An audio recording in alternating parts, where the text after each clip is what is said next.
Chaque enfant qu'on enseigne est un homme qu'on gagne. L'école est le lieu par excellence de l'éducation. Esaü. Étudiants, étudiantes, nouveaux bacheliers, parents d'élèves, une raison de plus pour choisir l'excellence. Et oui, bénéficier des demi-bourses et de réduction de scolarité à Esaü. Payer 250 000 au lieu de 500 000 en licence 1, 2 et 3 sciences juridiques, économiques, de gestion et en journalisme. Et pour les 100 premières inscriptions en administration des finances et administration générale, bénéficier d'une réduction et payer 400 000 au lieu de 500 000. En master 1 et 2, 500 000 au lieu de 800 000 en administration des affaires, 600 000 au lieu d'1 million en journalisme. Faites partie des 100 premiers inscrits en administration des finances et administration générale pour bénéficier de la réduction. Payez 800 000 au lieu d'1 million. À Esaü Cotonou et Parakou, la rentrée est effective. Le dossier d'inscription est disponible en téléchargement à l'adresse suivante: www.esaü.bj/esaü2019 ou renseignez-vous à Esaü Cotonou au 96 80 55 11 98 98 14 00 90 93 65 21. À Esaü Parakou au 96 68 16 14 97 77 51 47. À Esaü, l'épanouissement et le développement est au cœur de notre succès. Esaü, l'excellence a un nom.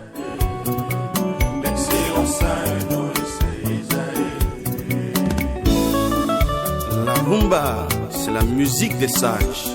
Et Esaü, c'est l'école des sages. Bonsoir chers internautes, c'est le samedi et c'est votre émission Ici tout se raconte et c'est sur Esaü Télévision. Qui veut d'une relation sans éclat de voix ou alors qui veut vraiment d'un partenaire aux mêmes opinions et surtout sans personnalité? Moi, pas et je n'en connais pas. Alors cet après-midi, nous allons discuter à travers le thème une relation amoureuse sans dispute est une association d'hypocrites. Pour ce débat, j'ai sur le plateau avec moi Adebada, il est juriste et consultant antique. Bonsoir. Bonsoir Tatiana. Également et bonsoir aux internautes. Également avec nous, Monsieur Noué Cassius Dotou, il est chroniqueur et consultant en communication et relations publiques. Bonsoir. Bonsoir, chers internautes. Elle n'est plus à présenter, hein. Elle c'est le docteur Karel Gagné. Bonsoir docteur. Bonsoir Tatiana, bonsoir aux internautes et bonsoir le plateau. Heureuse de retrouver la team. J'en suis ravie également. Lui aussi, il n'est plus à présenter, il s'agit de Claude Alofa, il est journaliste. Bonsoir. Oui, bonsoir. Voilà, le décor ainsi planté. La première question, hein, c'est pour monsieur Noué. Alors dites-nous, pour certaines personnes, les disputes apportent un peu de piment, un peu du vent frais et voire de la nouveauté dans le couple. Oui, bien évidemment, les disputes, il faut d'abord dire qu'elles sont inhérentes à la vie en général et plus principalement à la vie en couple. Les relations amoureuses, tous les hommes doivent le savoir, n'ont jamais été un fleuve totalement tranquille. Nous sommes d'accord. Lorsque vous acceptez de vivre, c'est se mettre au préalable en tête que vous devez également gérer ce que le sociologue Jean-Claude Kaufmann appelle les moments de contradiction dans la vie de couple. Vous allez gérer les différences, puisque vous êtes l'issue de plusieurs entités éducatives. Vous n'avez pas eu les mêmes éducations, vous n'avez pas le même parcours, vous n'avez pas les mêmes expériences de la vie. Et par conséquent, lorsque vous êtes appelés, c'est-à-dire deux êtres, l'homme et la femme, sont appelés à vivre le chemin conjugal, ils doivent savoir que les disputes les attendent. Et lorsque ça s'éclate, il faut trouver la diplomatie nécessaire pour les surmonter. Cela permet de faire ce que je peux appeler le suivi-évaluation. Nous sommes d'accord de la vie conjugale. Docteur. Les disputes dans un couple, telles que l'a dit Noé tout à l'heure, ça ne peut pas en manquer. Et déjà, quand vous êtes dans une relation fraternelle entre grand frère et petit frère, grande soeur et petite soeur, il y a toujours de ces disputes-là parce que on n'a pas, même les jumeaux nés du même placenta n'ont pas les mêmes comportements, on n'a pas les mêmes éducations et quand on vient se mettre en couple, c'est deux habitudes que vous agencez, ces deux comportements, deux éducations qui sont peut-être parallèles, que vous ramenez ensemble pour en sortir une seule éducation. Et vous savez, aller à l'apprentissage à deux, c'est souvent compliqué, déjà qu'on est adulte et qu'on s'est fixé des principes au départ de sa propre vie en étant déjà célibataire. Vous vivez selon des principes. L'autre également vit selon des principes. Et n'ayant pas les mêmes principes, il faut arriver à faire le brassage entre les deux. Et au cours de ce brassage-là, oui, les disputes peuvent venir et ça peut exister et ça devrait exister pour le bien-être de tout chacun dans le couple. Monsieur Bada, d'autres par contre estiment que dans une relation, les disputes permettent à l'un comme à l'autre partenaire de garder sa personnalité. Oui, il faut d'abord remarquer que les disputes ne sont pas systématiques dans une relation amoureuse. C'est vrai que quand la relation devient platonique, les disputes viennent mettre du piment et permettent un rebondissement dans la relation. Mais quand vous êtes dans une relation amoureuse et que vous êtes absorbé par l'amour que vous avez pour votre partenaire et que son bien-être devient votre souci permanent, vous êtes tellement absorbé au point que vous arrivez à anticiper beaucoup de choses qui, in fine, vont empêcher l'existence des disputes ou plutôt les minimiser. Et je peux vous dire que quand vous aimez à ce degré, de l'extérieur on peut penser que vous êtes fou, vous êtes bête, mais vous êtes dans une joie permanente et vous évitez systématiquement ou de par réflexe toutes sortes d'écueils. Et là, vous minimisez l'arrivée et l'existence des disputes. Mais non, dans un couple, la dispute, comme on l'a dit tout à l'heure, ça, vous me rappelez un peu le début de la fin de la question, s'il vous plaît? Oui, alors je veux savoir si pour certains, hein, lorsqu'il y a une dispute dans un couple, ça permet à certains partenaires de garder leur propre personnalité. Oui, en fait, comme l'a dit les autres intervenants, mes prédécesseurs, chacun de nous vient avec sa personnalité. Et nous venons avec ce qui fait notre originalité. Et les disputes viennent montrer qu'il y a des heures. Donc il y a des points d'achoppement dans notre vécu. Et c'est dans la tentative de résolution de ces points d'achoppement-là que nous avons les disputes. Alors, il faudrait qu'il y ait de temps en temps des disputes pour que chacun puisse mieux connaître l'autre et savoir ce que l'autre attend de lui. Donc dans un couple, non seulement ça vous permet de garder votre personnalité, mais ça vous permet également de mettre en commun ce patrimoine personnel que vous avez à mener dans la relation. Parce que si par exemple je sais que ma femme par exemple, elle n'aime pas que je commence pas à faire du bruit à 5 h du matin parce que c'est l'heure à laquelle elle doit se recueillir pour prier avant de commencer ses activités, je vais apprendre ça et je vais savoir qu'à cette heure-là, même si j'ai envie de faire la musique, je ne ferai pas la musique. Pas parce que j'ai peur d'elle, mais par respect pour elle. Et ça construit notre couple. Alors, monsieur Alofa, je me retourne vers vous. Est-ce que pour plaire à l'autre, pour éviter forcément qu'on ait des disputes, je dois perdre ma personnalité, je dois perdre le moi, je dois perdre mon identité? Ce n'est pas possible. Ce n'est pas possible de dire que nous évitons les disputes pour faire plaisir. C'est vrai qu'on peut faire un grand effort, mais cet effort va s'arrêter parce qu'on ne peut pas calculer d'avance les situations qui vont se présenter et calculer d'avance les positions qu'on aurait. Si on pouvait savoir exactement toutes les situations qui viendraient dans le foyer, on pourrait dire, bon, dès que ceci arrive, je dirai ceci. Dès que l'autre arrivera, je dirai telle chose et on n'aura pas de dispute. Les disputes se viendront. C'est peut-être le temps que cela va durer dans le foyer. C'est peut-être la manière dont ce sera géré. Nous faisons parfois des efforts. Il y a quelqu'un qui souffre pour qu'il n'y ait pas du tout de dispute, mais il finira par tomber malade parce que il y aura des situations où il dira quelque chose, obligatoirement, peut-être le premier à parler, parce que c'est quand vous êtes le deuxième à parler que vous direz « je calcule pour ne pas lui faire mal ». Mais le jour où vous êtes le premier à parler et que vous dites ce qui vient de vous, c'est sûr que ce jour-là, lui, comme il n'avait pas l'habitude de vouloir tenir compte de vous, il y aura donc une dispute, il y aura forcément un écrange, il y aura juste qu'on ne s'entende pas sur les points de vue. Et ce n'est pas possible qu'on vive entièrement, ce n'est pas que c'est obligatoire, mais ce n'est pas possible. Nous sommes des humains et chacun de nous réfléchit d'une certaine manière. Quand je me retrouverai dans une certaine situation, je donnerai ma position, tu donneras ta position obligatoirement.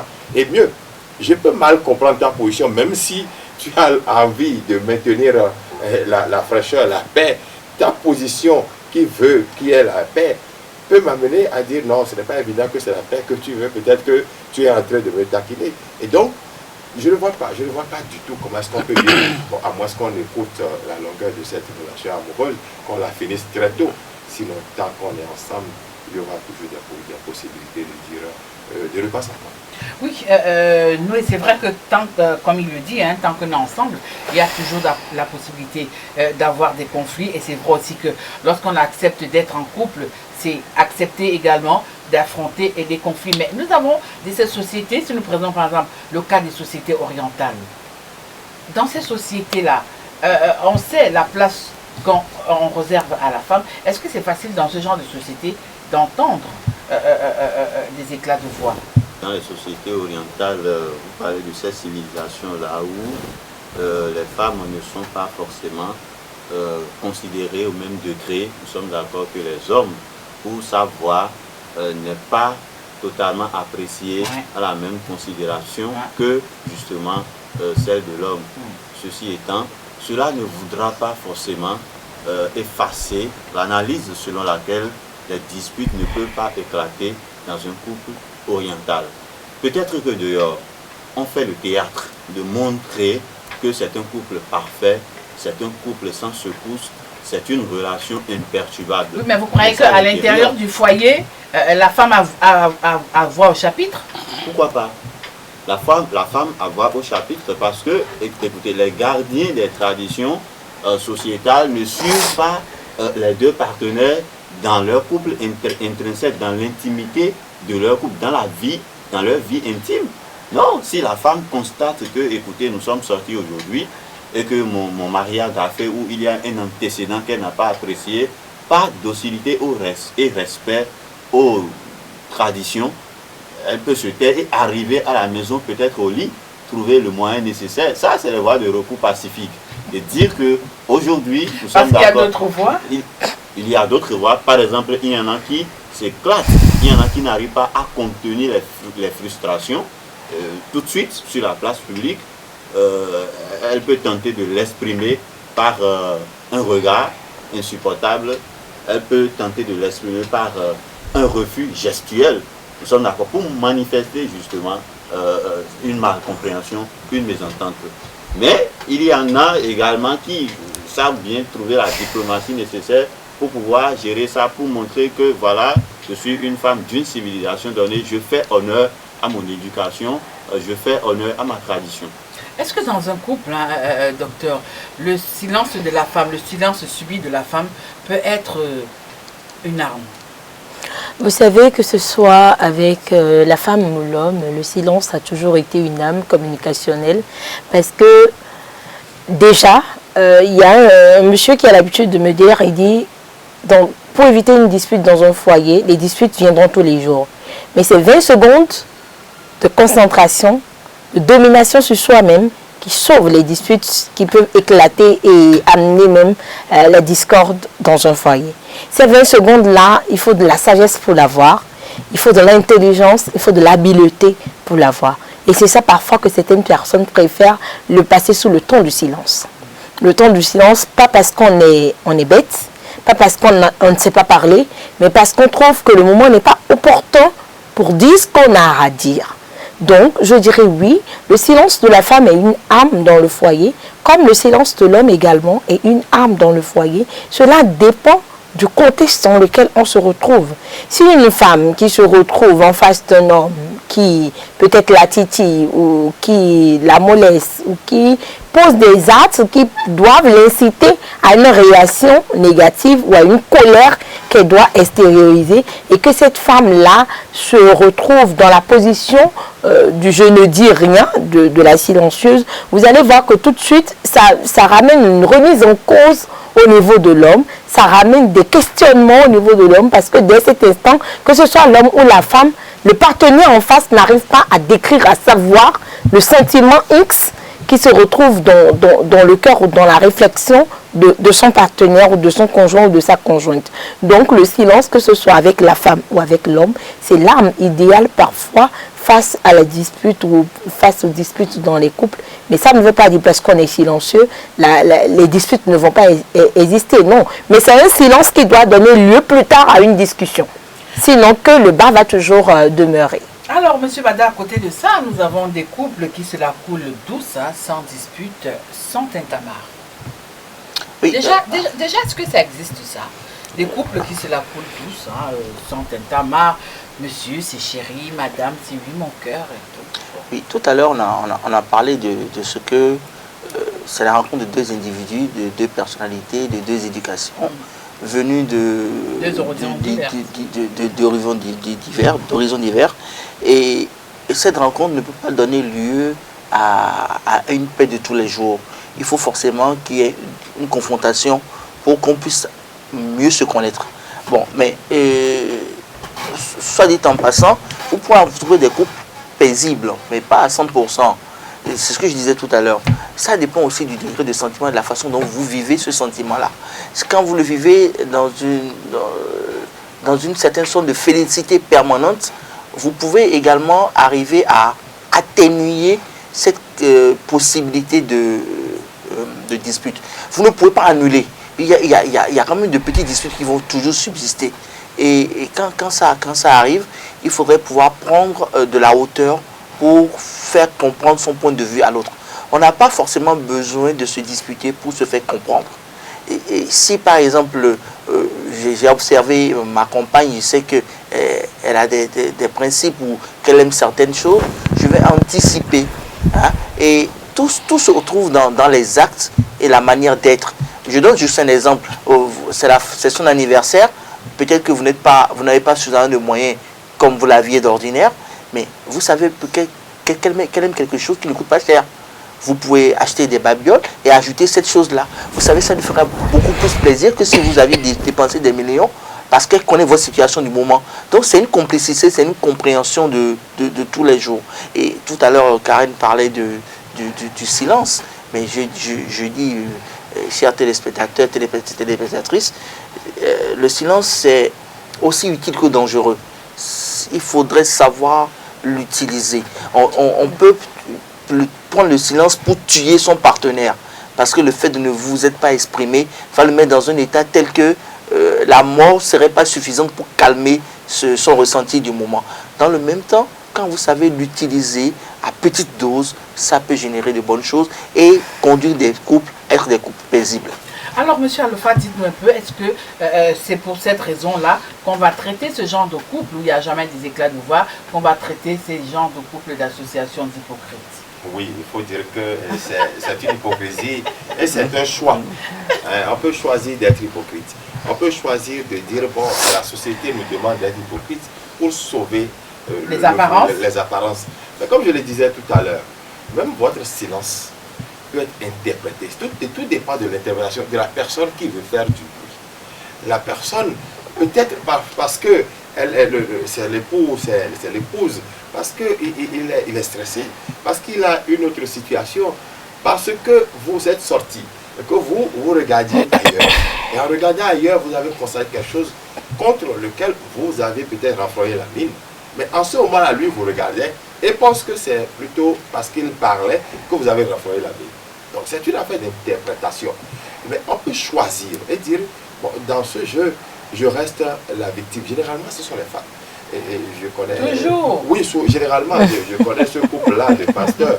Ils ne sont plus là de nos jours. Le papa s'appelle Khalifa. Et la maman, quand on la voit, elle dit qu'elle n'a jamais essayé de donner son point de vue. Elle dit que dans sa culture, elle n'a pas de point de vue. Elle aide son époux.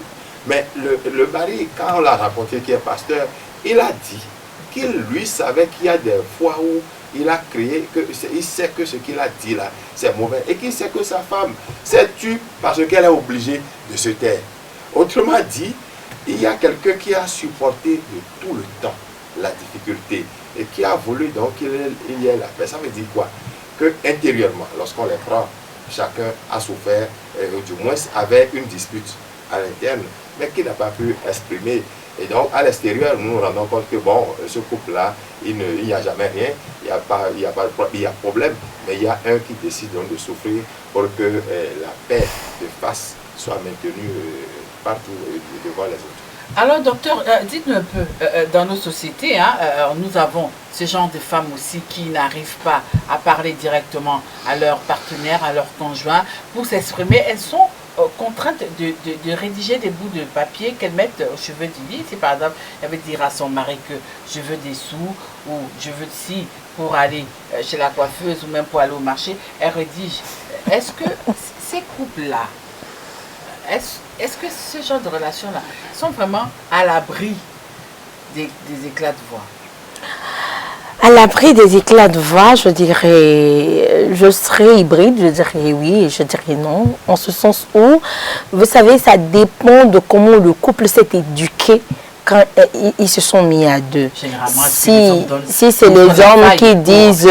une seconde éducation, une fois qu'on est déjà dans le foyer, parce que l'homme se dit, elle a eu le temps d'apprendre ça chez ses parents. Oui, vous savez, quand nous parlons d'éducation, ce n'est pas forcément ce qui a été appris au niveau des parents. Il y a aussi ce que la société nous a donné comme connaissance en matière d'éducation, parce que la société aussi rééduque à un moment ou à un autre quand vous vous mettez en fonction ou quand vous existez et que vous voulez réellement exister dans cette société-là. Le style du fait que la femme écrive sur un bout de papier, il faudrait d'abord savoir dans quel contexte on est. Est-ce que c'est une coutume instituée par le mari qui dit on ne me demande pas de l'argent le matin directement ou tu ne peux pas me dire ça oralement? Est-ce que c'est cela? Parce que je me dis, peu importe la timidité d'un partenaire dans un couple, déjà que vous n'arrivez pas en griffe à vous cacher votre nudité, il ne peut pas avoir cette discussion-là que vous ne pouvez pas tenir, sauf si on se retrouve dans une position où on est dans de la dictature. Si on est dans de la dictature conjugale, là, d'accord, l'homme peut imposer à la femme ce qu'il faut faire, même si elle n'est pas partante pour, même si elle n'est pas d'accord pour cette option de fonctionnement. Là, elle se dit, parce que je suis déjà dans le couple, parce que la société ne me permet pas de divorcer et de partir, parce que je ne veux pas écoper des préjugés des autres dans la société, je me plie aux règles qui s'imposent à moi pour y chercher à ma manière mon épanouissement, même s'il n'est pas total. Donc dès cet instant, elle dit, ok, papa a dit on ne me parle pas d'argent le matin, donc je vais écrire. Mais ça ne veut pas dire que cette femme ne souffre pas. Et les disputes dans les couples, ce n'est pas forcément le fait de lever le ton ou la voix qui fait une dispute. Le fait de bouder, le fait de dominer, le fait de ne pas réagir, c'est aussi une forme de dispute qui n'est pas forcément verbale, qui est gestuelle. Donc, je ne dirais pas que le fait d'écrire sur un bout de papier à son partenaire nous met à l'abri des disputes dans le couple. Et moi, je connais un couple, ils sont restés en dispute, mais ils ont fait plus de 20 ans à ne pas se parler dans la même maison, ils se sont dépassés. Le monsieur est au premier étage, la femme est au rez-de-chaussée, les deux partagent le même salon, mais les deux ne se sont pas dit bonjour ou bonsoir pendant 15 ans. Et la femme dit, je suis restée à cause des enfants. L'homme dit, c'est à cause de ma position sociale qu'elle est restée sous mon toit, parce que ma position ne me permet pas d'enclencher une deuxième femme et d'entrer dans de la polygamie, donc je dois la garder. Mais pour ça, chacun y a créé son foyer à sa manière et y est resté. Mais en apparence, pour nous, les personnes qui n'étaient pas vraiment proches de ce couple, on a dit c'est le couple le plus parfait. Mais le jour où les deux se sont assis pour étaler ce qu'ils vivent depuis 15 ans, eh ben, tout le monde a détalé. Oui, mais est-ce qu'un couple qui n'a pas de dispute peut, premièrement, perdurer? Et est-ce que ce couple peut connaître une certaine stabilité, Noé? Merci beaucoup. Si un couple qui ne connaît pas de dispute peut perdurer, et peut connaître une certaine stabilité. C'est difficile. C'est difficile, vraiment difficile, parce que, honnêtement et objectivement, je ne connais pas de couple qui n'ait jamais affronté de difficultés. Le pasteur peut avoir des démêlés avec sa femme, on les appelle souvent prophétesses. Le président de la République peut gérer des moments de doute et de contradiction avec la première dame. Le pousse-poussi, le portefeuille de Topa peut gérer, nous sommes d'accord, des entrechocs avec sa petite revendeuse de toffee ou tout ça à la maison. Ça fait partie des faits de la société. Ça fait partie des faits d'intégration. Le mariage, c'est un contrat. C'est un contrat social. Et chaque contractant doit savoir que en entrant dans la jouissance de ce contrat-là, il y a des difficultés à gérer. Dire que affirmer, ou bien ce serait une affirmation totalement gratuite, de déclarer ici qu'il existe des couples qui n'auraient pas connu de difficultés. Soit ce couple n'existe pas, soit ce couple va s'étioler dans un temps vraiment court. Oui, mais M. Bada, c'est notre émission Ici tout se raconte. Bon, c'est une émission sans tabou. Vous, en tant qu'homme, hein, est-ce que dans une relation, vous êtes pour ou contre les disputes? Je dirais oui et non. Ça dépend de la personnalité. 50-50 toujours. Non, pas toujours. Mais je dirais oui et non.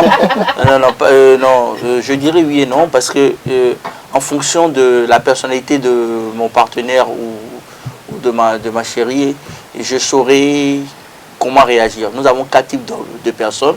Nous avons les sanguins, les colériques, c'est pas moi, enfin il y a 4 types de personnes, j'oublie les 2 autres, les flegmatiques et les... Bon bref, anyway, donc... Les laisser faire. Voilà. Non. Donc en fait, si j'ai affaire à quelqu'un qui est flegmatique ou mélancolique, ma réaction est différente de ce que je ferais par rapport à un colérique ou un sanguin. Donc le sanguin, il parle beaucoup, c'est quelqu'un qui est très taquin. Le colérique, c'est un leader qui est né. Le flegmatique, il est là pour exécuter. Le mélancolique, il est très analytique. Donc quand je prends la personnalité que j'ai en face de moi, ma réaction n'est pas la même. Il y a des gens avec qui vous n'aurez même pas besoin d'avoir recours aux disputes. Parce qu'il suffit juste qu'il y ait quelque chose qui ne va pas, vous asseyez par rapport à telle situation. On ne s'impose pas, on fait des suggestions. Et l'autre dit, ah ok, ça c'est bien. Et ça roule. Mais il y a des gens qui vont vous dire, non, moi j'ai jamais vécu ça, ça s'est toujours passé comme ça chez moi, pourquoi est-ce que tu veux m'imposer? Là, vous avez des disputes. Donc, vous pouvez être dans un couple, avoir des disputes, ça va marcher ou ça ne va pas marcher. Parce que les disputes, quand ça va lasser une partie des deux conjoints, des 2 partenaires, il va lâcher et la relation va partir en vrille. Par contre, vous pouvez avoir des relations où tout va bien et pourtant la personne n'est pas heureuse, elle va aussi partir. Donc, tout est question de la personne à qui vous avez affaire. Si la personnalité de la personne le permet, vous allez vivre heureux. C'est pour ça qu'il faut vous connaître suffisamment avant de vous engager dans une relation durable. Oui, M. Alofa, est-ce que vous, en tant qu'homme, hein, généralement, on croit souvent que c'est les femmes qui parlent beaucoup. Bon, on a constaté que depuis un moment, les hommes aussi ne sont pas de marbre concernant on a dit, il paraît. Est-ce que si, chemin faisant, vous rencontrez ce genre de couple, est-ce qu'il peut vous arriver d'envier ce genre de couple où il n'y a pas d'éclat de voix, où le monsieur et la dame sont en parfaite harmonie? Même si c'est pour jouer une scène de théâtre. Oui, le problème est celui-ci. Hein. Je pense qu'à un moment donné, il faut que l'un reconnaisse que l'autre souffre. Et que l'autre souffre, que le foyer soit à faire, qu'il n'y ait pas de dispute. Et quand cela arrive ici, il est important que celui-là qui essaie qu'il est auteur de dispute, qu'il prenne la responsabilité de faire plaisir. Est-ce que généralement c'est que c'est l'homme, est-ce que l'homme est toujours prêt à plier les chines? Non, pas plier les chines. Je ne parle pas de plier les chines, c'est de reconnaître que l'autre est en train de souffrir. Pas pour dire que, bon, maintenant là, je suis fautif. Non, c'est pour dire, mais l'autre, tu as quand même souffert pour le foyer. Tu as donné beaucoup pour que nous puissions avoir la paix. C'est de pouvoir reconnaître que s'il n'y a pas de bruit dans ma maison, c'est parce que cette dame-là ne dit rien.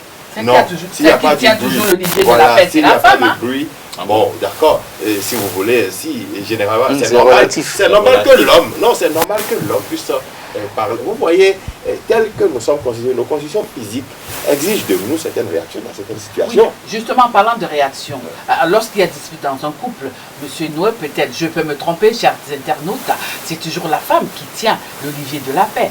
Les hommes, vous avez toujours cet égo-là?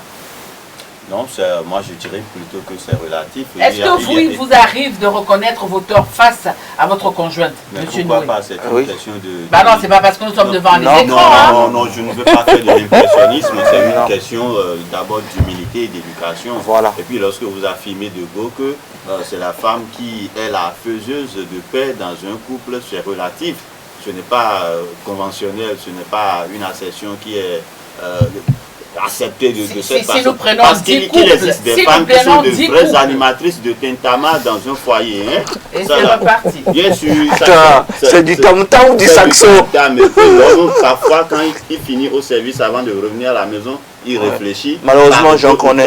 Et pour éviter de vivre cette déchéance, pour éviter de vivre régulièrement cette situation de frustration, l'homme est obligé de retarder son arrivée du boulot. Soit il vient, la femme est déjà au lit, vient se coucher. Et finalement, les couples se disloquent. Parce qu'elle est fatiguée. Oui, et ce couple-là, finalement, finit sans queue de poisson. La seule femme sur le plateau, certainement, vous aurez un autre son de cloche. Autre son de cloche, je dirais non, parce que l'apanage de la paix n'est pas l'apanage uniquement d'une femme. Il y a des hommes que vous trouvez qui sont très pacifiques. Dans le même temps, vous trouvez des femmes qui... Pourquoi dit-on souvent que c'est la femme qui est la source de paix? C'est parce que c'est elle qui est au cœur du couple. C'est elle souvent qui dit ça, ce n'est pas bon, papa, ça, ce n'est pas bon. C'est elle qui ressort les éléments. Et c'est encore elle qui a la capacité d'y ramener la paix parce qu'elle peut afficher les faits comme ne pas l'afficher. Et c'est dans le cas où elle ne l'affiche pas qu'on trouve qu'elle est celle qui garde la lanterne de la paix.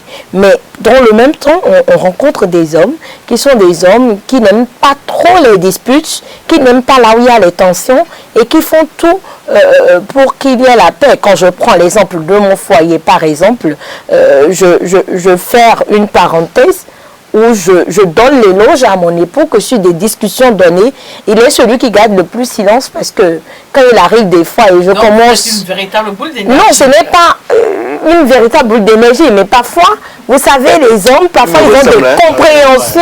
Et on se ressemble là. Ils ont des compréhensions. Son homme le ressemble. Ils ont des compréhensions. Vous savez, dans le temps, il y a des... Ça dépend du sujet sur lequel vous êtes. Par exemple, moi, mon époux, il y a des sujets sur lesquels, quand vous parlez, au moment où tu t'exprimes, ou au moment où tu donnes ton point de vue, et il sent que le ton chez toi est monté, ou que la colère y est, il ne parle pas. Il peut rester là, il te regarde, il sourit, et puis il dit, bon, maman, on n'a pas le choix. Et il disparaît. Parce qu'il sait que le temps qu'il revienne, ça va chuter ta tension avant qu'il... Donc, dans ce cas, je dirais que face à ce problème-là, c'est lui qui a été pacifique. Dans le même temps, il y a des faits où ça dépend, comme l'a dit monsieur à la fin, ça dépend de ce qu'on a regardé et du sentiment, de l'état d'âme du conjoint au moment X où le fait se produit.